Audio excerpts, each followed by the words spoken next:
جو یعنی ہمارے فزیکل اینڈ مینٹل فارم میں ہیں، ہمیں ان کو بھی جو ہے وہ یعنی پرفارم کرنا ہے، ادا کرنا ہے احسن طریقے سے. تو یہ نہیں ہے کہ ہم اس دنیا کو ترک کریں اور دنیاوی معاملات جو ہیں انہیں چھوڑ دیں. تو دنیاوی معاملات میں آپ کو پتہ ہے کہ ہم ایک معاشرے میں رہتے ہیں اور ہمارے خاندان ہیں، رشتے ناتے، تو وہ کافی زیادہ جو ہے وہ ذمہ داریاں ہوتی ہیں ہر انسان پہ. تو یہ معاملات ایسے ہیں کہ جنہیں آپ ترک نہیں کر سکتے، اور ان معاملات کے بنیاد پہ بھی ہماری پکڑ ہوگی. تو یہ نہیں ہے کہ ہم نے صرف عبادت ہی کرنی ہے اور کوئی کام نہیں کرنا، اور یہ بھی نہیں ہے کہ صرف ہم نے اس دنیا کے بارے میں سوچنا ہے کہ یہاں پہ ہم نے ترقی کرنی ہے، جو کچھ بھی ادھر ہی کرنا ہے، اور ہم نے عبادات کو ترک کر لینا ہے. دونوں میں ہم نے میانہ روی جو ہے یا بیلنس ہمیں کرنا ہے. اسی طرح سے قرآن مجید میں آپ اگر ہم دیکھیں تو اگر 115 دفعہ آخرت کے بارے میں ذکر ملتا ہے تو 115 دفعہ اس دنیا کے بارے میں بھی ذکر ملتا ہے. بالکل بیلنس ہے. اسی طرح سے فلسفی آف اسلامک ایجوکیشن جو ہے، اس میں ہم دیکھتے ہیں کہ ہمیں جو تعلیم حاصل کرنی ہے اس کے جو ہیں وہ دو پہلو ہوں گے. ایک تو یہ ہے کہ اسپریچول اسپیکٹ ہوگا، یعنی جو ہمارا سول ہے، جو ہمارا روح ہے، یا جو ہماری عبادات ہیں جو ہمیں ابدی دنیا میں کام آئیں گی، یعنی یوم محشر میں ہمیں کام آئیں گی. تو وہ ہماری نیچر بھی ہے جسے ہم مذہبی یعنی عبادات کہتے ہیں. اور دوسرا یہ کہ فزیکل اسپیکٹ آف نیچر ہے کہ اس دنیا میں بھی ہم نے رہنا ہے، جس کو ہم سیکولر کہتے ہیں ایک لحاظ سے، کہ اس دنیا کے معاملات کو بھی ہم نے احسن طریقے سے نبھانا ہے. اس دنیا میں یا اس دنیاوی معاملات کو ہم ترک نہیں کر سکتے، اگنور نہیں کر سکتے. تو یعنی سمپل جو طریقہ ہے اس میں یہ ہے کہ ہم نے جو بچے ہیں یا جو ایڈلٹس ہیں جنہیں ہم تعلیم دیتے ہیں، ان میں ہم کچھ خاص قسم کی جو عادات ہیں وہ ہم نے ڈیولپ کرنی ہے، اور ان کی سوچ وچار یا ان کے غور و فکر جو ہے اس کو تقویت دینی ہے، تاکہ وہ فزیکل ورلڈ کے بارے میں بھی جو ہے وہ یعنی جان سکیں اچھے سے، اور اسی طرح سے اسپریچول جو ورلڈ ہے یا جو اسپریچول نیچر آف مین ہے اس کے بارے میں بھی جان سکیں. تو اسلام میں جو ایجوکیشن کا مقصد ہے وہ یہ ہے کہ آپ نے اس طرح سے تعلیم حاصل کرنی ہے تاکہ آپ میں عقل آ جائے، شعور آ جائے، آپ میں ایک غور فکر یا سوچ وچار کرنے کی قوت جو ہے وہ یعنی ایک ڈیولپ ہو جائے. تو آپ ہر چیز کے بارے میں غور و فکر کریں، حتیٰ کہ قرآن مجید میں اللہ تبارک و تعالیٰ کہتا ہے کہ آپ جو ہے وہ یعنی جب ہم لا الہ الا اللہ کہتے ہیں تو اللہ کتنا قادر ہے، کتنا عظیم ہے، وہ ہمیں اس کی سوچ اور سمجھ ہونی چاہیے. یہ نہیں ہے کہ ہمیں پتہ ہی نہ ہو بس ہم نے ایسے ہی کہہ دیا ہے. تو یہ چیز اللہ کو سخت ناپسند ہے، اور اسی لیے اسلام میں جو ہے وہ جہالت کو ایک لعنت قرار دیا گیا ہے، اور جہالت کو ہی غربت کہا گیا ہے. غربت ہم سمجھتے ہیں کہ پیسے کا نہ ہونا غربت ہے، لیکن اصل میں غربت علم کے نہ ہونے کو کہا گیا ہے، اور اسی طرح سے جہالت کو سب سے بڑی لعنت قرار دیا ہوا ہے اسلام میں. اسی طرح سے کچھ اور یعنی قرآنی آیات ہیں جنہیں ہم جب پڑھتے ہیں تو پھر ہمیں مختلف قسم کی جو ہے وہ چیزیں ان کے بارے میں پتہ چلتا ہے کہ حصول علم کے لیے اللہ تبارک و تعالیٰ ہمیں کیا کہتے ہیں. مثال کے طور پہ کہا گیا ہے کہ ٹریول تھرو دی ارتھ، کہ پوری زمین میں جائیں، گھوم پھر کے آ جائیں، دیکھ لیں کہ اللہ تبارک و تعالیٰ نے کیسے چیزیں اس زمین میں بنائی ہیں. یعنی ہاؤ ہی مینس اللہ سبحانہ و تعالیٰ آرگنائز دا کریشن. اور اسی طرح سے کہا گیا ہے کہ آپ زمین میں جائیں، آپ چیزوں کو دیکھیں، اور آپ کے جو یعنی دل ہیں ان میں ایک قسم کا جو ہے وہ یعنی عقل آ جائے گا. اور دل بھی یعنی دماغ کی طرح، جس طرح دماغ سوچتا ہے تو یعنی دل بھی یہ ہے کہ متاثر ہوتی ہے. تو اللہ تبارک و تعالیٰ نے کہا کہ ہم نے آپ کو آنکھیں دی ہیں تاکہ آپ سنیں اور دیکھیں، اور کان دیے ہیں تاکہ آپ سنیں، اور زمین کو جو ہے وہ دیکھ لیں، گھوم پھر لیں، تاکہ آپ کو اندازہ ہو کہ یہ کتنی وسیع ہے، اور اللہ تبارک و تعالیٰ نے اس کو کس مہارت سے جو ہے وہ تخلیق کیا ہوا ہے، اور اس میں انسانوں کے لیے کیا کچھ نہیں جو ہے وہ رکھا ہوا. اسی طرح سے اللہ تبارک و تعالیٰ کہتا ہے کہ کیا تم غور نہیں کرتے، یعنی انسانوں کو اشارہ ہے کہ اللہ تبارک و تعالیٰ کس طرح بیج کو اگوتا ہے زمین میں، بنجر زمین میں، اور اسے آباد کرتا ہے یا اسے زندگی بخشتا ہے پانی کے ذریعے. اور اسی طرح سے پھر جو بگ بینگ تھیوری جس طرح ہم پڑھتے ہیں تو یہ بھی قرآن مجید میں ہے کہ اللہ تبارک و تعالیٰ فرماتے ہیں کہ ہم نے آسمانوں اور زمین کو جوڑا ہوا تھا، پھر وہاں پہ ایک دھماکہ ہوا، اور اس کے بعد ہم نے ان کو الگ الگ کر دیا. اور اسی طرح سے پھر اللہ تبارک و تعالیٰ ہمیں چاند اور سورج کے بارے میں جو ہے وہ یعنی فرماتے ہیں کہ دیکھ لیں کہ ہم نے کس طرح چاند اور سورج جو ہے انہیں آسمان میں جو ہے وہ مقرر کیا ہوا ہے تاکہ وہ دن اور رات کا جو ہے وہ حساب کریں، اور اسی طرح سے وہ اپنی حد میں جو ہے وہ گردش کرتے ہیں، اور کوئی بھی حد سے یعنی جو ہے وہ نہیں جو ہے وہ آگے بڑھتا، اپنی حد میں رہتا ہے۔ اسی طرح سے اسلامک فلسفی میں اس طرح سے میٹا فزیکل بلیفس ہیں، یا جسے ہم آنٹولوجی کہتے ہیں ایجوکیشن کی زبان میں، یعنی الٹیمیٹ ریئلٹی جو ہے وہ کیا ہے، اللہ تبارک و تعالیٰ اور اس کے جو صفاتی نام ہیں، اور اس میں ہم دیکھتے ہیں تو ہمیں معلوم ہوتا ہے کہ اللہ تبارک و تعالیٰ رحیم ہیں، کریم ہیں، غفور ہیں، قادر ہیں، ہر چیز کے بنانے والا ہے، زندگی دینے والا وہ ہے، موت دینے والا وہ ہے، تو یعنی ہر چیز وہ ہمیشہ باقی رہنے والا ہے۔ یہ وہ ساری چیزیں ہیں، اور ہمیں پتہ ہے کہ ہمیں معلوم ہوتا ہے کہ اللہ تبارک و تعالیٰ جو ہیں وہ یعنی وہی اول ہیں، وہی آخر ہیں، اسے ہم دیکھ نہیں سکتے۔ یعنی وہ کیا اس کا ایک محور ہوگا، اس یعنی قادر کا، تخلیق کرنے والے کا، یہ انسانی عقل سے ایک بالا تر ہے۔ تو یعنی یہ ہے کہ جو ہمیں سینسز ملے ہوئے ہیں، یعنی جو ہمارے حواس خاصہ ہیں، تو ان کی بنیاد پہ ہم یہ نہیں پرکھ سکتے یا نہیں جان سکتے کہ اللہ کیسا ہوگا، کیا ہے، کیونکہ ہمیں جو علم عطا کیا ہوا ہے وہ ایک محدود ہے۔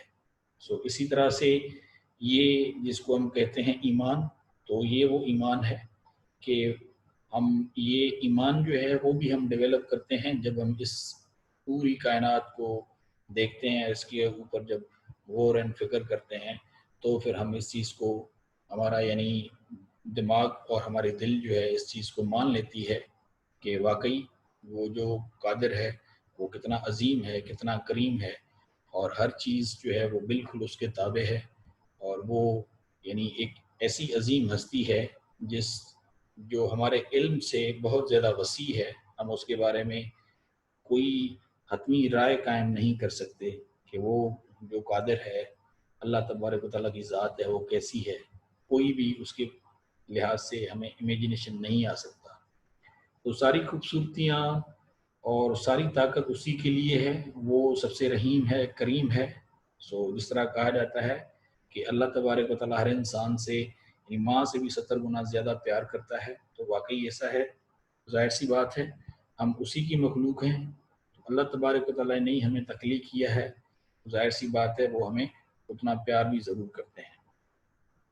اس کے بعد پھر ورلڈ اینڈ یونیورس، تو سائنس کے لحاظ سے بھی اگر ہم دیکھیں تو ہمیں کافی زیادہ چیزیں جو ہیں ان کے بارے میں معلوم ہوتا ہے۔ بگ بینگ تھیوری کے بارے میں بھی جو ہے وہ ہمیں یعنی قرآن مجید میں کئی زیادہ ایکسپلینیشنز ملتی ہیں۔ مثال کے طور پہ قرآن مجید میں اللہ تبارک و تعالیٰ فرماتے ہیں کہ ہم نے ساتوں زمین اور ساتوں آسمان کو 6 دن اور 6 رات جو ہیں ان میں تخلیق کیا، بنایا۔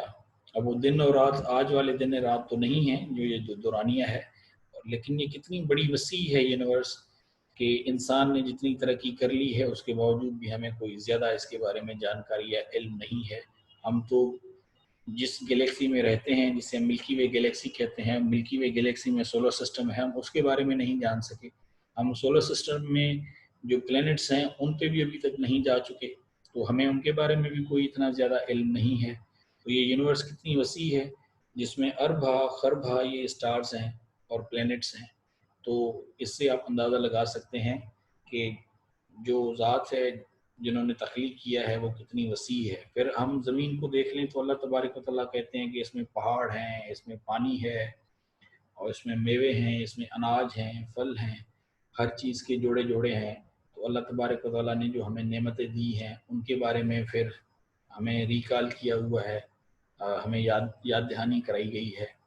اور اس میں دیکھیں کہ ایک میدان ہے کارپیٹس کی طرح، یعنی زمین کو بچھایا ہوا ہے کہ جس میں ہم یہ میوے، اناج، پھل، سبزیاں وغیرہ اگا لیتے ہیں۔ اور اسی طرح سے یہ بھی یعنی ہمیں معلوم ہوتا ہے کہ اللہ تبارک و تعالیٰ ہی ہے جو یعنی قادر قدرت ہے، وہ زندگی دینے والا ہے، وہی موت دینے والا ہے، وہی مدد کرنے والا ہے، وہی راہ ہدایت پہ لانے والا ہے۔ وہی ہمارے دکھ درد جو ہے وہ دور کرنے والا ہے، تکلیفیں دور کرنے والا ہے. ساری مخلوقات جو ہیں وہ اس کے تابع ہیں. وہ بہت زیادہ کریم ہے، غفور ہے، رحیم ہے اور معاف فرمانے والا ہے، درگزر کرنے والا ہے. اس کے بعد پھر اللہ تبارک و تعالیٰ کا جو یعنی انسان سے تعلق ہے کہ جو جسے ہم سول کہتے ہیں، روح کہتے ہیں، تو یہ جب آدم علیہ السلام کا جو ہے وہ یعنی بت بنایا گیا تھا مٹی سے، مجسمہ جو بنایا گیا، تو پھر اس کو چھوڑ دیا گیا. کتابوں میں آتا ہے کہ 40 سال تک آدم علیہ السلام کا جو یعنی جو مجسمہ بنا ہوا تھا مٹی کا ویسے ہی تھا. پھر اللہ تبارک و تعالیٰ نے اس میں اپنی روح پھونکی اور یہی سول ہے. اور پھر جیسے ہی وہ روح جو ہے وہ آدم علیہ السلام میں یعنی سر کی طرف سے پھونکی گئی، تو جب وہ آدم علیہ السلام کے سینے تک پہنچی تو آدم علیہ السلام نے جو ہے وہ فوراً جو ہے وہ اٹھنے کی یا کھڑے ہونے کی کوشش کی. تو اللہ تبارک و تعالیٰ نے کہا کہ انسان بڑا جلد باز ہے جو کہ ہیں. تو بہرحال یہ ایک نعتہ ہے کہ اللہ تبارک و تعالیٰ نے انسان میں اپنی روح جو ہے وہ پھونکی ہے. اور اسی لیے کہا جاتا ہے کہ جو سانس کی جو نلی ہے تو اللہ تبارک و تعالیٰ اس سے بھی زیادہ قریب ہے، جسے ہم کہتے ہیں جیگولر وین. ہمارے دلوں کے راز اللہ تبارک و تعالیٰ جانتا ہے، انہیں ہر چیز کا علم ہے. تو یہ ساری چیزیں جو ہیں جس میں ہم اسپرٹ کی جب بات کرتے ہیں، روح کی بات کرتے ہیں، تو اسی لیے انسان کو اشرف المخلوقات کا جو ہے وہ درجہ دیا گیا. اسی طرح سے آپ اگر دیکھ لیں کہ لقد خلقنا الانسان فی احسن تقویم، کہ یہ کتنے بڑے یعنی بہترین الفاظ ہیں. احسن تقویم یعنی سپرلیٹو فارم ہے کہ انسان کو ہم نے بڑے پیار سے تخلیق کیا. اگر ہم اس کے سمپل الفاظ میں ترجمہ کر لیں تو یعنی یہ چیز ہے کہ انسان کا جو تعلق ہے اس رب کائنات سے یا رب ذوالجلال سے، وہ ایک قسم کا یعنی نہ ختم ہونے والا تعلق ہے. بس یہ ہے کہ انسان سرکش ہو جاتا ہے اور وہ نافرمانی جو ہے وہ کر لیتا ہے. ہم اس دنیا کو ایسے سمجھتے ہیں کہ یہ ہمیشہ رہنے والی ہے، نہ ہمیں موت آئے گی اور نہ ہمیں حساب کتاب دینا ہوگا. یہ ہم بھول بیٹھتے ہیں، تو جس کی وجہ سے پھر ہم برائی کی طرف چل جاتے ہیں، مائل ہوتے ہیں، اور وہ جو ایول پاس ہے پھر اس کی طرف ہم روانہ ہوتے ہیں.